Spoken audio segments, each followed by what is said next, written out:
Hello, beautiful people, and welcome back to another episode of the Divinely Empowered Media Show. And I'm your host, Anastasia Hay, and I'm so excited to share with you this amazing guest who is a mother and also an entrepreneur and a wife. In today's, life and today's, economy and the world that we live in, and just the different types of things that I hear, a lot of times women make it seem like it's difficult to be a wife, a mother, and entrepreneur.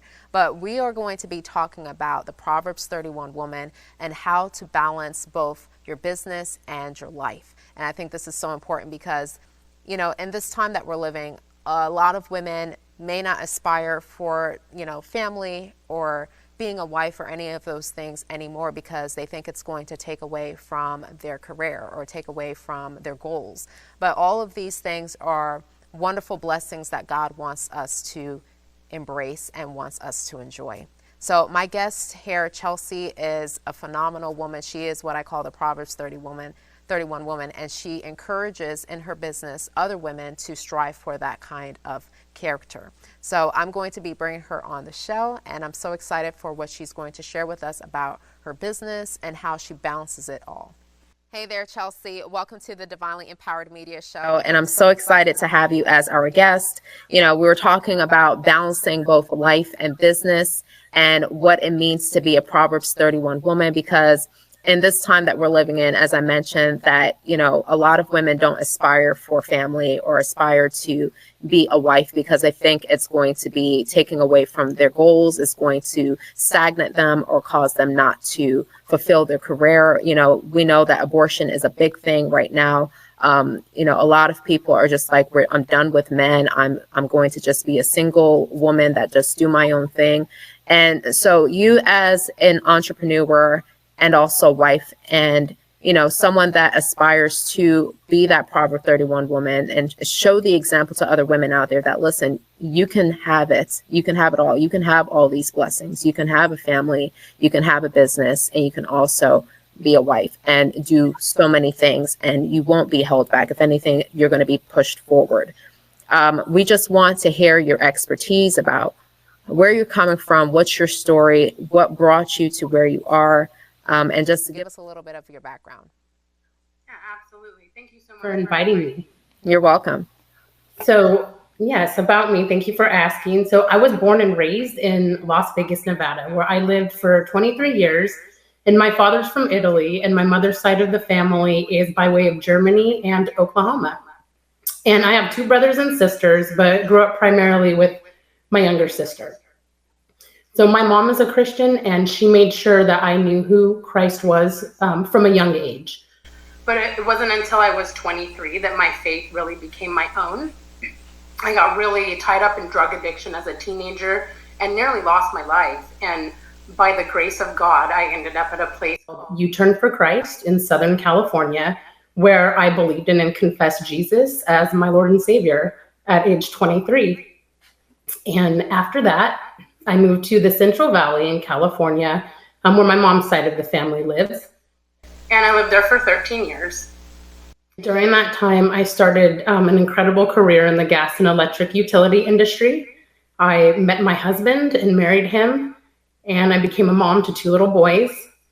And my husband and I have been married for 9 years now, and our sons are now 4.5 and 6 years old. And so by 2021, our desires for our lives and our family changed. And we decided that California was no longer the place that we wanted to raise our family. So we prayed about it, and we felt that God was calling us to move to Oklahoma. So back to where my family came from 4 generations prior. They went from Oklahoma to California. And so I ended up resigning my career in California that I believed at one time would be the place I would retire from. And we moved our family to Oklahoma.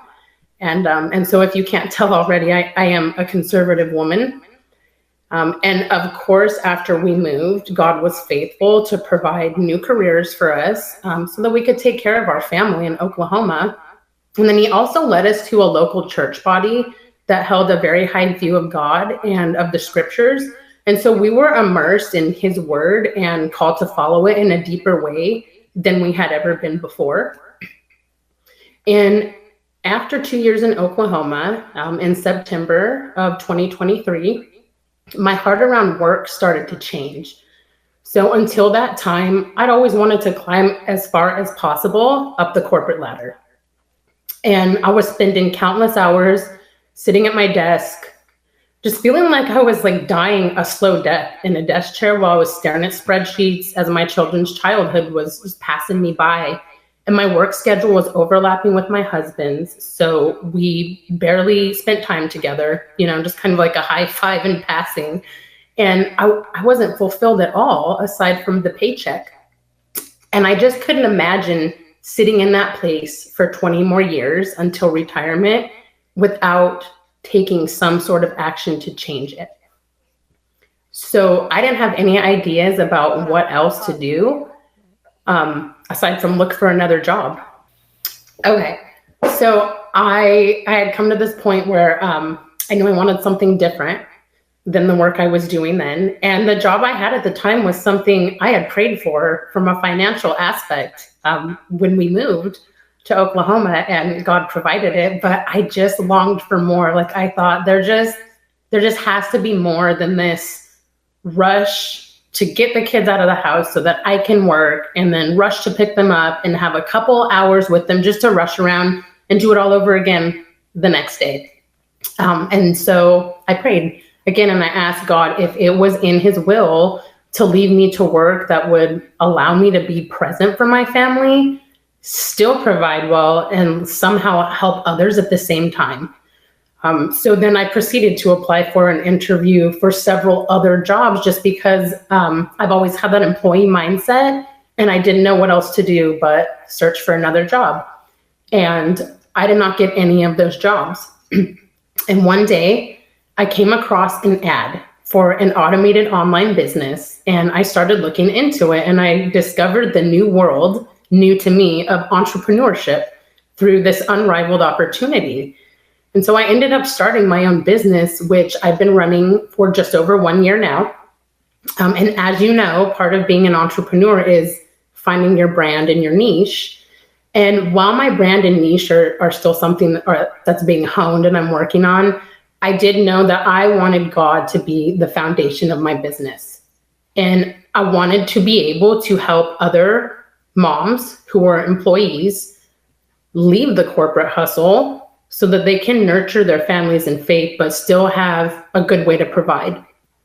So going from a corporate setting where God isn't really acknowledged or welcomed to being an entrepreneur who can freely build a business rooted in the Lord, it's been a blessing, and it has changed me and my entire outlook on life and my vision for my family and those around me. And I have met some just amazing human beings and solid sisters in the Lord after becoming an entrepreneur and through this year-long journey, which is really just the start of my journey. That's awesome to hear, Chelsea. I love that you mentioned with God not being invited into the corporate world. We live in a climate where, everybody wants to be successful. Everybody wants to be wealthy, wants to be famous, and they want to find all the necessary shortcuts to get there. And they're dipping their hands in all types of things, witchcraft, voodoo, all these different types of things, selling their soul, selling their bodies just to make it to the top. And in this era that we're living in, God is so needed, and he's a vital part of our lives. And, one thing that I've learned growing up as a child is that you don't want God to be a part of your life. You want him to be the center of your life. And I think that is so important.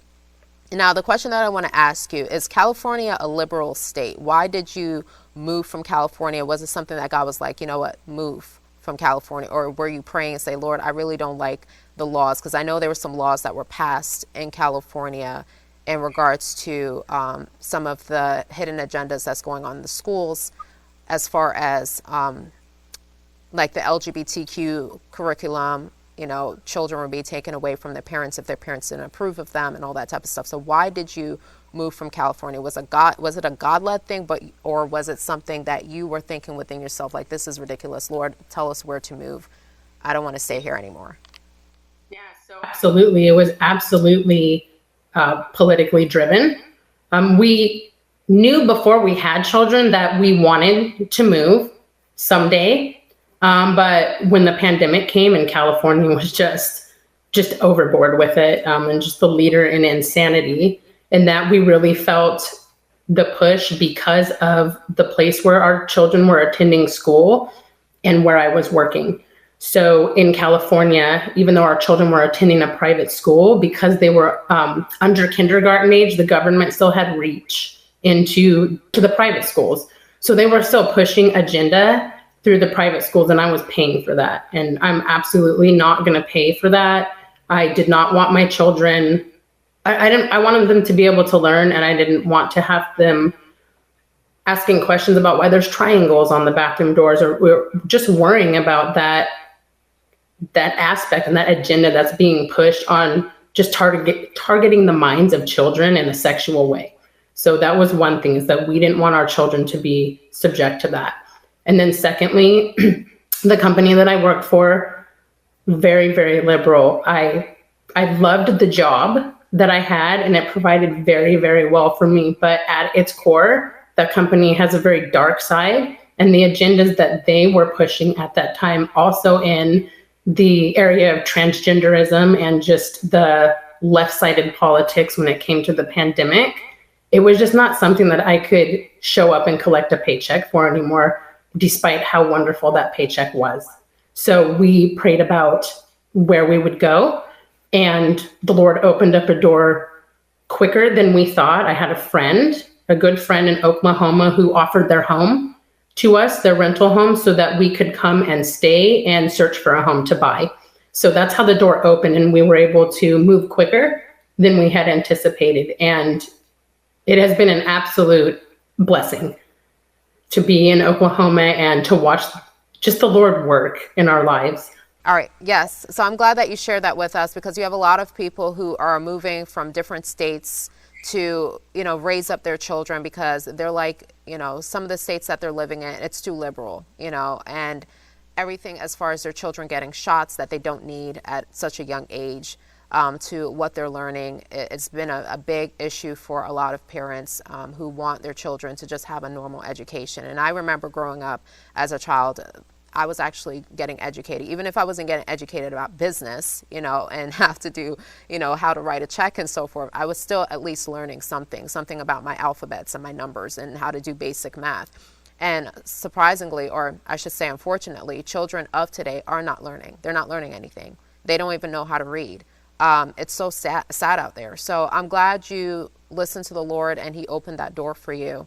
Now, tell me a little bit, how do you balance your business and family? Like, how does that work for you?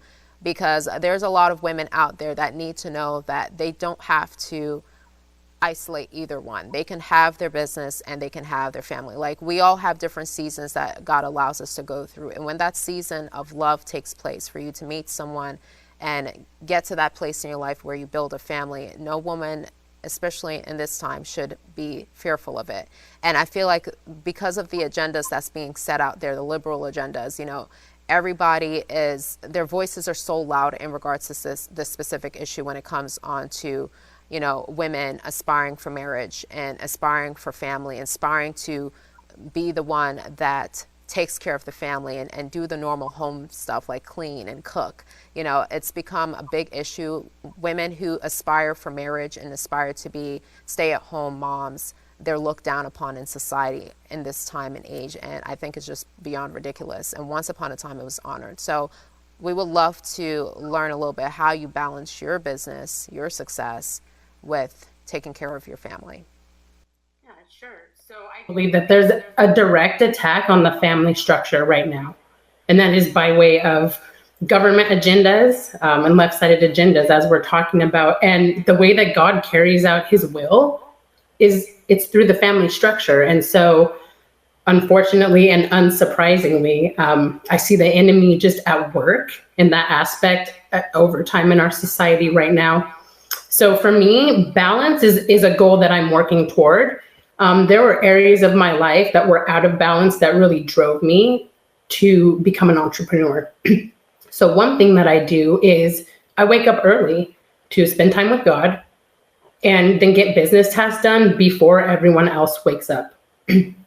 I invested in the type of business that I own specifically because it is a business model that I could fit into my already busy life. So there's an automation piece, and that's instrumental to me because it runs 24/7. And that's the biggest reason that I chose the business that I did.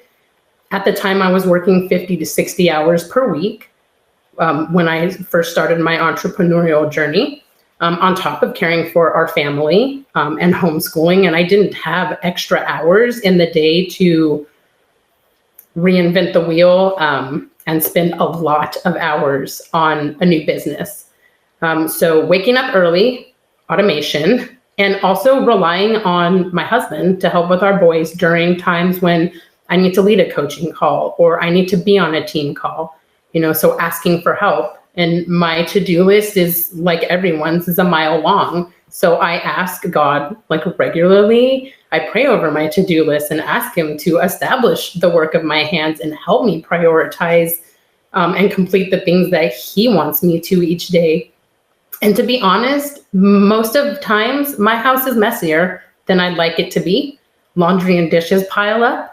And I give myself grace in those areas, and I ask for help when I can because I'm pursuing the vision that I have for our family and for my business, and my priorities are shifted in this season.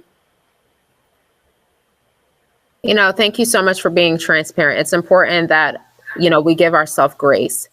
We as women, we tend to be very hard on ourselves especially if you're a perfectionist. I am a perfectionist, but I've learned that it's okay if things are not perfect. It's okay to have a little mistake here and just be transparent and give myself that grace that I need. And so, yeah, the dishes will pile up, home will get a little bit messy, but the most important thing is asking for help. And I think it's important that women know that when they get married, they are in a partnership. It is teamwork. Everything is not on one person or the other. Both individuals come together to support one another and help each other with life, And so the fact that you go to your husband and say, hey, I'm jumping on this call. Could you help watch the boys? And not feel guilty about it. Not feel like, oh, wow, he's the one that's working. Let me just try to balance it all. So asking for help. That's a great tip to share. Ask for help. So how do you embody the characteristics of a Proverbs 31 woman? I mean, this woman is phenomenal. I mean, it seems like she has a lot of time in the day. I mean, she goes out to the field, she's in the market, she's making linen, and she's, putting clothes together. She's doing all types of amazing things. So how do you embody the characteristics of the Proverbs 31 woman in this modern time? Yes, so I see the wife of noble character, who we coined as the Proverbs 31 woman. I see her as a worker inside and outside of her home. She's taking care of her household, and she's clearly industrious at the same time. So, right, she's up early working, she's up at night working. She's a God-fearing woman, and that's why she's wise. And the work of her hands is what makes her honorable and praiseworthy. And it makes her this noble woman who does good to her husband and to her family and is able to help those around her. So for me, I try to embody those characteristics in my life by staying close to God through reading his word and prayer and living it out. And I don't have it in me to be that woman without staying close to God. He's the one who empowers me to even come close. Do you think the women of today who are business owners, they're successful, they're success driven, they're ambitious, but they have no children, they don't have a husband, do you think these women could fall in the alignment of a Proverbs 31 woman? Or do you feel like the women of this modern age, they need some work? I'm just curious to know.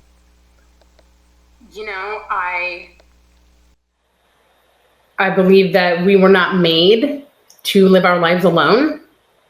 And I mean, I am a fan of the marriage covenant. I love being married. And I think maybe the picture that a lot of us have from our maybe from our parents is not so good. So we take that into life thinking that that's how all marriages are. But when you look at a God ordained marriage, I mean, it's good. And I think today it seems like marriage could hold you back or hold you down as a woman, like you were saying, from keeping you going further. But it's the exact opposite. I think that marriage empowers you to be a stronger woman. And yeah, I definitely think the women of today are more caught up in self, because it's a selfless thing to be married. It's an act of service. It's fulfilling as well, but you're serving someone else, and it's just this long series of, actions and reactions and doing life with somebody. So I think the women of today could certainly use some work in that area, or just understanding who you were created to be as a woman, and what your role is in marriage. It's not an inferior role at all. You and your husband you're on the same level.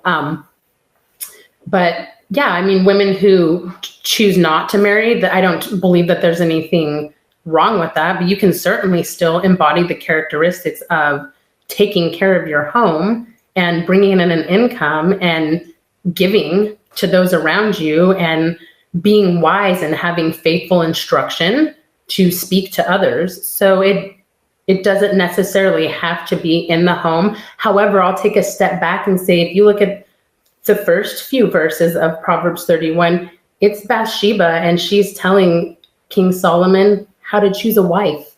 So the Proverbs 31 woman is instruction for a king who would choose his queen and how to choose her. So I do believe that her characteristics are a good fit and best fit for marriage. I love it. Thank you so much. Honestly, there are so many young women coming up who feel guilty to even aspire for marriage. And then I'm talking about young Christian women, because all they hear is, make sure you work on your calling, make sure you work on your calling. And I think that is so true. But the fact that you said during the time of singleness, and this is something I spoke about several episodes ago, about what to do while you're single. Aspiring after marriage, that is a wonderful thing. But while you're single, have the heart of a servant. Serve your community, serve your family, work towards your goals, prepare yourself for that next chapter of your life, because it will come. We have God-given desires. And when our desires are in line with his will for us, he equips us to be able to achieve them, and ultimately for his glory. And I just want to share one story while we're talking about this. I'm thinking about a young lady, and her story really sticks out in my mind, because her goal, she's a young lady right now. She's unmarried. She is just getting ready to graduate high school, and she's working right now for the purpose of being able to fund her dream of being a stay-at-home wife and mom. So she does not yet have her husband, picked out or chosen or in any sort of relationship, but that's a desire that she has. So right now she is working toward that goal. And it sticks out to me because it's so rare. I've never heard a young lady with that sort of godly desire and drive and preparing for the future in that way before. That almost brought tears to my eyes. Have that desire. I was also, in my teenage years, I did not know my purpose. Even though I grew up in a Christian home, I wasn't connected to God's word like I am now. I didn't know what my purpose was as a woman. And I chased after a lot of different things, and society certainly isn't going to intervene and tell you that God's got a plan for you. So yeah, I was grateful to hear that story about her, because it just gives me hope. Like, there are these godly women out there, and it's not only after, a tragic youth. There are women being raised up at a young age still, and who are having these godly desires, and who are going to be the ones to raise up the next generation. Beautiful. What advice would you give to Christian women who aspire entrepreneurship and family? Forefront, no matter how busy life gets. We know that busyness is the enemy's way of distracting us from pursuing God and the good works he made for us to walk in. So just spend time with him daily. Doesn't have to be a huge amount of time, but stay close to him, because he's the one who's ultimately, he's going to equip you. And then secondly, I would say, don't entrepreneur alone. Find other Christian entrepreneurs and mentors who you can navigate life and business alongside. So for me, the community that I belong to has been the number one reason I've been able to navigate my first year as an entrepreneur while raising my family and working.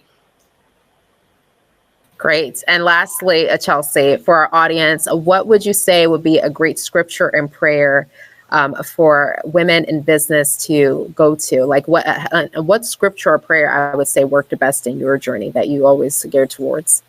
Okay, so I'm gonna give you one of each here and then a bonus. So Proverbs 31 has been meaningful in my journey to help me align biblically with my God-given role to be a worker in my home, but as well as my desire to work and provide for my household. I think that, I don't know if it was just something from within me or a message maybe that I received from the church, but it was like Christian women should be home and maybe not desire to work because that's the man's role. And so when I look at the Proverbs 31 woman, that's not what I see there. So that's been helpful for me in understanding the desires that I have to do both. There are two hymns that I've had on repeat that lift me up. And those two are The Perfect Wisdom of Our God and My Worth Is Not in What I Own. And lastly, I will say the most meaningful thing has been the presence of a mentor in my life. So her name is Mary Beth, and she has been patiently discipling me for 2 years now. And her prayers over my life, my family, and my business are a precious treasure to me. So her prayers have been most meaningful in my journey. Well, that's such a blessing. So Chelsea, how can the audience get in touch with you and, learn more about your business and more about your story? Yeah, so if you want to get in touch with me, you can connect with me on LinkedIn, Chelsea Torres. You can connect with me on Instagram. That's where I primarily run my business, is on Instagram. So Chelsea Fabrizio Torres, you can connect with me there. I don't have anything else for you. I had a QR code in mind and I don't. That's awesome. That's okay. So we will definitely have all of Chelsea's information available. So thank you so much for joining our show and hope to see you soon. All right. So there you go.